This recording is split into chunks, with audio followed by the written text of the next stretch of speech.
Well, a plan to revitalize Penn Station passing a major hurdle today, but final approval is still needed. So what are the next steps for the project? Arthur Chien joining us now with the very latest. Arthur? Well, it gets very complicated, guys. The key vote today was being held by the state's Public Authorities Control Board. It is their job to make sure a state has enough money for a project to move forward.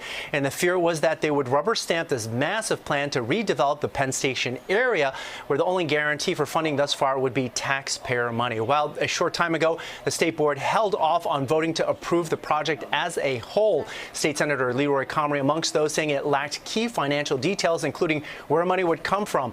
Instead, the PACB only approved a planned payment path. That would be money that would go from New York State to the city because the developer would not have to pay taxes. And it is what they approved, a non-binding agreement at that. This does not spell the end of the proposal, but it's certainly not the win Governor Hochul and the private developer were looking for today. Now, there has been substantial criticism of this development plan being pushed by the governor, including concerns that the private developer is a big campaign donor of hers. Skeptics include former MTA head and Lieutenant Governor of New York, Richard Ravitch, who tells Fox 5 there is clearly a need to fix Penn Station and improve service there, but that improving service at Penn Station should not be tied to the private development of real estate in that area.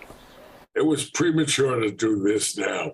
They should get the tunnel built, or the tunnel started at least in any event, because we need more access and we need more storage space for trains around Penn Station. I think a lot of folks hear improvements to Penn Station and they don't want to look a gift horse in the mouth. And in this case, we don't have a gift horse, we have a dead horse. Given the economy right now, there are questions as to when a redevelopment plan of the Penn Station area would pay off. For instance, if the developer builds office space, there's already right now a 16% commercial vacancy rate in the city. And to tie that into when taxpayers would get their money back, they say, is simply an uninformed guess right now. Steve, Lori. Very well. All right. Thanks, Arthur.